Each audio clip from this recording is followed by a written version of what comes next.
ಎಲ್ಲರಿಗೂ ನಮಸ್ಕಾರ. ಸರಸ್ವತಿ ಸರಳ ಅಡಿಗೆಗೆ ಸ್ವಾಗತ. ಬರ್ರಿ ಇವತ್ತಿನ ವಿಡಿಯೋದೊಳಗೆ ಉಳ್ಳಾಗಡ್ಡಿ ಹಾಕ್ಲಾರ್ದಂಗೆ ಮೂಲಂಗಿ ಸೊಪ್ಪಿಂದು ಪಚಡಿ ಹೆಂಗೆ ಮಾಡೋದು ಅನ್ನೋದನ್ನ ತೋರಿಸ್ಲಿಕತ್ತೀನಿ.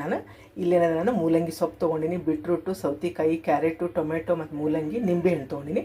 ಮೊದಲಿಗೆ ಇವನ್ನೆಲ್ಲ ಏನಾದ್ರು ತೊಳ್ಕೊಂಡು ಬಸಿ ಹಾಕ್ಕೊಂಡಿನಿ. ಈಗೇನದ ಇದನ್ನು ಸಣ್ಣಗೆ ಹೆಚ್ಕೊಳ್ಳೋಣ. ಇವನ್ನೆಲ್ಲ ಏನದ ಹೆರ್ಕೋತೀನಿ. ಈಗ ನೋಡಿರಿ, ಮೂಲಂಗಿ ಸೊಪ್ಪು ಹೆಚ್ಕೊಂಡಿನಿ. ಉಳಿದದ್ವೆಲ್ಲ ನಾನಿಂದ ಹೆರ್ಕೊಂಡಿನಿ ಸಣ್ಣಗೆ. ಮತ್ತು ಟೊಮೆಟೊನ ಹೆಚ್ಕೊಂಡಿನಿ. ಹಿಂಗೆ ಸಣ್ಣಗೆ ಹೆಚ್ಕೋಬೇಕು. ಈಗ ಇದಕ್ಕೆ ಮತ್ತೆ ಏನೇನು ಹಾಕಿ ಕಲಿಸೋದಂತ ನೋಡೋಣ. ಈಗ ಇಲ್ಲೇ ಒಂದು ಬುಟ್ಟಿಗೆ ಏನದ ನಾನು ಸಣ್ಣಗೆ ಹೆಚ್ಕೊಂಬಂದಿನಿ. ಮೂಲಂಗಿ ಸೊಪ್ಪನ್ನ ಹಾಕೋಣ.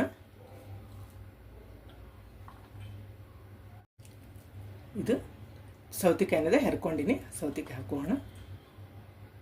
ಹೆರ್ದದ್ದು ಕ್ಯಾರೆಟ್ ಹಾಕೊಳಕತ್ತೀನಿ. ಇದನ್ನು ಹೆರ್ಕೊಂಡಿನಿ. ಬೀಟ್ರೂಟನ್ನು ಹೆರ್ದದ್ದು ಹಾಕೋಣ. ಇದಕ್ಕೆ ಹೆರ್ದದ್ದು ಮೂಲಂಗಿ ಹಾಕೋಣ. ಇದು ಸಣ್ಣ ಹೆಚ್ಚಿದ್ದು ಟೊಮೆಟೊ ಹಾಕೊಳಕತ್ತೀನಿ.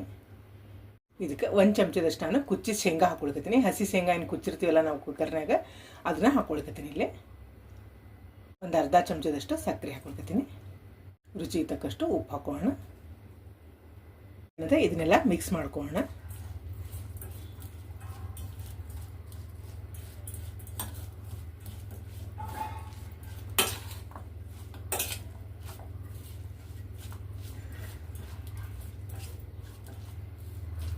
ಇದು ನೋಡ್ರಿ, ಎಲ್ಲ ಏನದ ನಾನು ಮಿಕ್ಸ್ ಮಾಡ್ಕೊಂಡಿನಿ ಚಲೋತ್ನಂಗೆ. ಈಗ ಇದಕ್ಕೇನದ ನಾನು ಅರ್ಧ ಹೋಳಿನಷ್ಟು ನಿಂಬೆಹಣ್ಣಿನ ರಸ ಹಾಕ್ಕೊಳಕತ್ತೀನಿ. 1 ಚಮಚದಷ್ಟು ಪುಟಾಣಿನ ಔಡ ಬೋಡ ಅಂದರೆ ಲಟ್ಟಿಸ್ಕೊಂಡಿನಿ. ಇಲ್ಲಾಂದ್ರೆ ನೀವು ಔಡ ಬೋಡ ಕುಟ್ಕೋಬೋದು. ಮಿಕ್ಸರ್ಗೆ ಹಾಕ್ಕೊಂಡು ಹಾಕೋಬೇಕಾಗ್ತದೆ. ಇದಕ್ಕೆ ಟೇಸ್ಟ್ ಆಗ್ತದೆ. ಇಲ್ಲೇ ಒಗ್ಗರಣೆ ಕಾಸೋಳಿಕೆ ಒಂದು ಬಾಳೆ ಹಿಟ್ಟಿನ ಗ್ಯಾಸ್ ಹೊತ್ತಿಸಿ ಇದಕ್ಕೆ ಎಣ್ಣೆ ಹಾಕೋಣ. ಎಣ್ಣೆ ಹಾಕೊಳ್ಕತ್ತೀನಿ. 1-2 ಚಮಚದಷ್ಟು ಹಾಕೊಂಡ್ರೆ ಸಾಕಾಗ್ತದೆ. ಒಂದು ಅರ್ಧ ಚಮಚದಷ್ಟು ಸಾಸಿವೆ ಹಾಕೋಣ.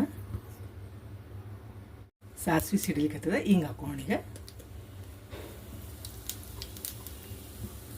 ಈಗ ನೋಡ್ರಿ, ಸಾಸಿವೆ ಸಿಡಿದ ನಾ ಗ್ಯಾಸ್ ಆಫ್ ಮಾಡ್ಲಿಕ್ಕತ್ತೀನಿ. ಲಾಸ್ಟ್ ಏನದ ಇದಕ್ಕೆ ಕರಿಬೇವು ಹಾಕೊಂಡ್ಬಿಡೋಣ. ಈಗೇನದ ಇದಕ್ಕೆ ಒಗ್ಗರಣೆ ಹಾಕೋಣ. ಹಿಂಗು ಕರಿಬೇವು ಸಾಸಿವೆ ಇದೇನದ ಒಗ್ಗರಣೆ ಹಾಕೊಳ್ತೀನಿ. ಏನದೆಲ್ಲನೂ ಚೆಂದಾಗಿ ಕೈ ಆಡಿಸ್ಕೊಳ್ಳೋಣ. ಅಗ್ರಿ ಆರೋಗ್ಯದ ನೋಡ್ರಿ, ಇದು ಎಲ್ಲ ಕಾಯಿಪಲ್ಯ ಇರ್ತದೆ ಮತ್ತು ಸೊಪ್ಪು ಇರ್ತದೆ. ಇದೇನದ ಡೈಟ್ ಮಾಡೋರು ಸತ್ಯಕ್ಕೆ ಆರಾಮ್ಸೆ ತಿನ್ಬೋದು. ಮತ್ತು ನೀವು ಒಗ್ಗರಣೆ ಬೇಕಂದ್ರೆ ಹಾಕೋಬೋದು, ಬೇಡ ಅಂದ್ರೆ ಸ್ಕಿಪ್ ಮಾಡಿಕೊಂಡು ಹಂಗನೂ ತಿನ್ಬೋದು. ಭಾಳ ಟೇಸ್ಟ್ ಆಗ್ತದೆ. ಭಕ್ರಿ, ಚಪಾತಿ ಊಟದ ಜೊತೆಗೆ. ಇಲ್ಲ ನಾವು ಹಂಗೆ ತಿಂತೀವಿ ಅಂದ್ರೆ ನೀವು ಪ್ಲೇಟ್ನೇ ಹಾಕೊಂಡು ಸತ್ಯಕ್ಕೆ ಇದನ್ನು ಸಲಾಡ್ ಭಾಳ ಅಂದ್ರೆ ಭಾಳ ಟೇಸ್ಟ್ ಆಗ್ತದೆ. ನೋಡಿದ್ರಲ್ಲ, ಆರೋಗ್ಯಕರವಾದ ಒಂದು ಪಚಡಿ ಮಾಡ್ಕೊಳ್ಳೋದು. ಅಂದರೆ ಉಳ್ಳಾಗಡ್ಡಿ ಅದು ಏನು ಹಾಕ್ಲಾರ್ದ ಮೂಲಂಗಿ ಸೊಪ್ಪಿತ್ತಂದ್ರೆ ಅಗದಿ ಈಜಿಯಾಗಿ ನಾವು ಹಿಂಗೆ ಪಚಡಿ ಮಾಡ್ಕೊಂಡ್ರೆ ಭಾಳ ಅಂದ್ರೆ ಭಾಳ ಟೇಸ್ಟ್ ಆಗ್ತದೆ. ತಿನ್ಲಿಕ್ಕೂ ಅಷ್ಟು ರುಚಿ ಆಗ್ತದೆ. ಮಕ್ಕಳು ಅದು ಇದು ಒಲ್ಲೆ ಅಂತಿರ್ತಾರಲ್ಲ ಕಾಯಿಪಲ್ಯ ತಿನ್ನಲಿಕ್ಕೆ, ಹಿಂಗೆ ಮಾಡಿಕೊಟ್ರೆ ಎಲ್ಲರಿಗೂ ಇಷ್ಟ ಆಗ್ತದೆ. ನಿಮ್ಮ ನೀವು ಒಂದು ತಪ್ಪದೆ ಟ್ರೈ ಮಾಡಿರಿ. ಈ ವಿಡಿಯೋ ನಿಮಗೂ ಎಲ್ಲ ಇಷ್ಟ ಆಗಿದೆ ಅಂದ್ಕೊಂಡಿನಿ.